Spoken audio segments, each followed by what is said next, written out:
Europe 1. C'est le grand direct des régions avec Thomas Joubert. Et aujourd'hui, comme tous les jours d'ailleurs, Olivier Allemand, Guillaume Janton et la gourmande Anne Cazobon. La gourmande Anne Cazobon. Pour le produit régional du jour. Ils sont chauds. Anne la gourmande. Ça va vous rester, Anne. Ça, D'autant plus qu'aujourd'hui, ce n'est pas un jour comme les autres. Mais non, et c'est peu de le dire, Thomas. Aujourd'hui, je sens que ma carrière prend un véritable tournant, à moins qu'elle n'atteigne un point de non-retour. On hésite, on ne sait pas trop. En tout cas, franchement, vous m'aurez fait faire à peu près n'importe quoi cet été. Ouais. Merci de m'offrir ce petit moment d'humiliation collective, mais diffusé en direct sur Europe 1. Aujourd'hui, je vous présente le fion vendéen. Ah oui, quand même. Rien que le nom pique à notre curiosité. Ouais. Pourquoi un tel nom, Anne, le fion vendéen ? Merci de poser la question, parce que là, quand même, je suis à deux doigts de mettre ma carte de presse sur le bon coin, vous voyez. J'entends ici et là quelques petits rires de gorge, on se gausse, ça glousse à plein tube en régie, je l'entends, la rédac également. Nous serons au-dessus de la mêlée pour cette chronique, Thomas. Pas de grivoiserie, pas de vulgarité, ce serait mal nous connaître. Je compte sur vous, oui. Pour tout vous dire, le mot fion vient du patois. Le flan se disait flan et a dérivé en fian, et donc forcément ça est terminé en fion. Il y avait qu'un pas à franchir, très rabelaisien, que les Vendéens ont franchi allègrement entre les deux. Alors moi je ne connaissais pas du tout le fion vendéen, et vous ? Alors moi oui, un petit peu, parce qu'en plus d'être ventre à patte, je suis un peu ventre à chou d'adoption. Alors le fion, c'est une spécialité donc vendéenne, plus précisément de l'ouest de la Vendée, la région maraîchine, dans le Marais, donc on est entre Chaland, l'Île-Dieu, la belle côte vendéenne, et c'est le dessert rituel des repas de Pâques. On le vend 2 semaines avant et après Pâques. En fait, ce flan célèbre aussi le moment le plus prolifique de la pondaison, parce que vous savez que dans un flan, on met beaucoup d'œufs. Et bien, c'est surtout l'occasion d'évacuer tous les œufs qu'on a stockés pendant l'hiver.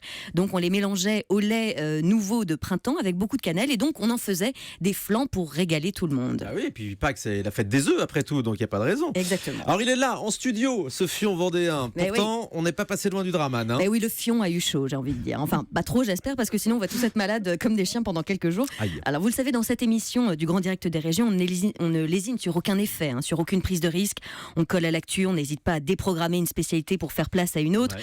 Eh bien, c'est un peu ce qui s'est passé pour le fion, amis auditeurs d'Europe 1. Je vous partage notre petite tambouille interne, certes, mais vous êtes en droit de savoir qu'il ne se fait pas de fion vendéen à cette période de l'année. Bah non, puisque comme je le rappelle pour les deux du fond qui ne suivaient pas, le fion ne se cuisine exclusivement ou presque qu'au moment de Pâques. Ah oui, et pas du tout au mois d'août, oui. Donc, gros dilemme à la rédac, cellule de crise, on a tout imaginé, et puis ni une, ni deux. Action, réaction. Nous avons appelé Serge. Serge, c'est cet auditeur de l'île de Ré qui gentiment nous avait envoyé les saucisses à la salicorne qu'il produit sur l'île de Ré. Oui, délicieux d'ailleurs. Voilà, c'était un peu Serge, notre indique sur place, notre correspondant local. Eh bien, Serge a fait jouer son réseau et a activé plusieurs leviers en Vendée pour finalement nous donner le contact d'une boulangère qui, elle, voulait bien exceptionnellement nous cuisiner un fion, rien que pour vous, Thomas. Wow. Sauf que le fion voyage mal, c'est un peu là son problème. Oui, le fion est fragile. Alors, il a fallu l'acheminer jusqu'à ce studio, et croyez-moi, Pékin Express, à côté, c'est de la gnognotte. Je vous passe quelques rebondissements, mais c'est finalement Bradley Dessouza. Rien que son nom est une invitation au voyage. C'est notre super collaborateur de choc et de charme, dont vous entendez les interviews dans le journal des festivals de Guillaume Janton. Bah oui, c'est tout faire ce garçon. Oui. Il s'est retrouvé dimanche soir, 23h, dans une gare d'Austerlitz quasi déserte et un peu coupe-gorge, il faut dire. Là, un homme est descendu d'un train et lui a remis ce qu'on nous appellerons la marchandise. Un sac presque radioactif dans lequel se trouvait le FION. Et il est là, avec nous, aujourd'hui. Et il faut le manger, je vous en supplie, parce que je pense que dans 2 heures, il peut devenir bleu, se mettre à fumer, qu'à tout moment, un 3e bras peut vous pousser du milieu du ventre après dégustation. Il est, vraiment, c'est la date de péremption, c'est aujourd'hui. Donc c'était aujourd'hui ou jamais. J'ai envie de le goûter. C'est une histoire véridique que vous venez de nous raconter à l'instant. Mais tout est vrai, tout est vrai, toujours dans cette chronique. Donc alors, on remercie évidemment Serge, notre auditeur de l'île de Ré, et puis cet homme mystère qui a apporté le fion vendéen qui est arrivé directement par train à la gare d'Austerlitz. Alors on va le déguster avec d'autant plus d'attention. Je ne sais pas qui a insisté pour faire cette spécialité locale du fion vendéen. J'ai absolument la programmation de cette émission, bien sûr. Alors donc ça ressemble vraiment à un flan traditionnel. Mais vous allez voir, c'est bien plus goûtu, je dirais, que le flan qui est souvent un peu neutre comme goût. Là, il y a vraiment beaucoup de cannelle et c'est plus crémeux, je trouve. Très bien. C'est un bonheur dans les brasseries vendéennes d'entendre, quand vous commandez un fion, d'entendre le serveur hurler en cuisine « 2 fions pour la 8 !» Voilà, ça fait toujours beaucoup rire les gens. Très bien. J'en découpe une part pour tout le monde. monde, Guillaume. Non, vous avez oui, goûté découpez-nous du fion. Mais par contre, j'ai une question parce que finalement, le gâteau, le flanc est assez haut. Alors, est-ce que finalement, il y a un moule spécial pour le fion? Alors on va avoir Anne-Isabelle au téléphone qui va nous raconter, mais c'est vrai qu'on est plutôt dans une espèce de casserole sans manche. En fait, c'est vraiment un plat quasiment marmite, un peu haut. Dans certains coins de la Vendée, on a de la pâte, et puis parfois c'est juste vraiment la mixture avec les œufs que l'on met au four. Il est très réussi ce fion. N'est-ce pas? Alors, je vous propose qu'on ait avec nous en ligne au téléphone Anne-Isabelle. Anne-Isabelle, c'est la boulangère qui a une boulangerie-tarterie qui s'appelle l'Atelier du Clown Blanc à Challans. Et c'est elle qui, gentiment, a bien voulu cuisiner ce fion exceptionnellement en plein cœur de l'été. Bonjour Anne-Isabelle.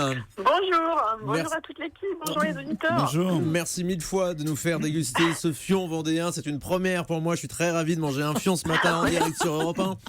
Racontez-nous ce que représente le fion dans votre région. Alors le fion vendéen, donc moi je suis dans la région effectivement du Marais, donc région nord-ouest de la Vendée où ce flan est vraiment typique. Alors aujourd'hui en fait on continue à le manger puisque c'est un des desserts du repas de Gâche, Ouais. du repas de Pâques, mais aujourd'hui on en mange je dirais tout le temps. Ah, même l'été donc. Ouais, on en fait toute l'année. Alors, on en mange un peu plus à Pâques, mais moi, du flan maraîchin, j'en fais tout le temps. J'en fais tous les jours. Il y a une saveur. Comme hiver. Le flan traditionnel qu'on connaît dans les boulangeries, le flan nature, est un petit peu plus compact. Celui-là est un petit peu plus liquide, j'ai envie de dire. Il y a vraiment un aspect qui est différent. Ouais, on est vraiment sur, je dirais, moi, du flan aux œufs. Du flan aux œufs, cuit par contre effectivement dans une croûte. Alors là vous n'êtes pas dans la recette effectivement d'origine dont parlait Anne, qui est je le cuis effectivement c'est des moules en terre cuite très très haut, qui nécessite ce qu'on appelait un processus de cuisson. Alors il y a l'échaudage, c'est-à-dire que d'abord on fait la croûte qui est assez épaisse, assez dure, qu'on fonce donc dans des petites timbales de terre cuite.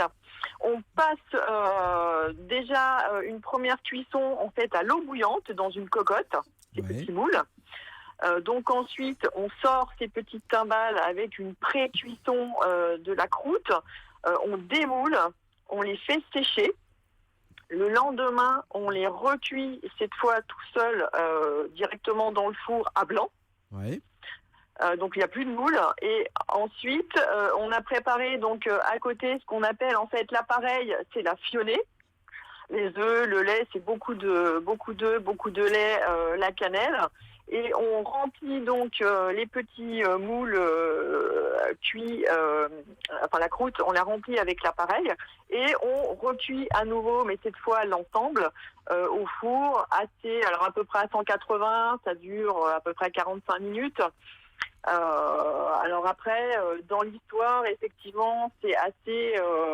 J'ai trouvé un blog en fait avec des anecdotes d'un maraîchin qui racontait comment sa grand-mère, qui le faisait vraiment comme ça, cuisait. Donc il y avait des anecdotes de croûte qui du coup se fissuraient parce que les œufs sont très très liquides, donc il faut que la pâte soit très étanche. Ouais. Enfin, c'était vraiment, on va dire, assez épique. Donc là, vous êtes dans une version entre guillemets plus moderne. Moi, je fais une pâte sablée. Ah, c'est le fion revisité. Voilà, c'est une pâte sablée et j'utilise tout simplement un moule à manquer qui est assez haut, il doit faire 5 cm je pense de haut, moule à manquer. Très bien, en tout cas c'est délicieux et la croûte a une saveur très particulière effectivement de pâte sablée, c'est ça qui donne toute la saveur à ce gâteau. C'est vrai que c'est assez léger, Je m'attendais à ce que ce soit moins poulure que ça. Et c'est assez léger. Et est-ce que vous faites des versions uniquement en nature ou est-ce qu'on peut mettre des choses dedans ? Alors on peut en fait, mais c'est vrai qu'ici ils sont vraiment demandeurs de la version nature d'origine. Mais vous nous confirmez qu'on peut mettre des choses dans le fion. Pardonnez-moi, je suis désolé. On pourrait changer de parfum, on pourrait mettre des petites choses effectivement. Mais alors j'ai pas essayé, moi j'avais essayé une version avant de connaître le fion en fait. J'avais essayé une version que j'avais trouvée sur internet qui était parfumée au laurier. Au laurier, ça doit faire bizarre ça. Au laurier en fait, laurier sauce, donc ça changeait, je dirais, vraiment en termes de saveur. Là, depuis que je suis ici, j'ai pas fait d'essai dans ce sens-là. Alors après, moi, c'est vrai que ma cannelle, je fais volontairement pas une forte aromatisation à la cannelle. Bah oui, on sent pas préfère tellement la quelque- cannelle, voilà. pour tout vous dire. Ouais. Non, tout à fait. Je préfère quelque chose de plus équilibré, qui reste plutôt discret.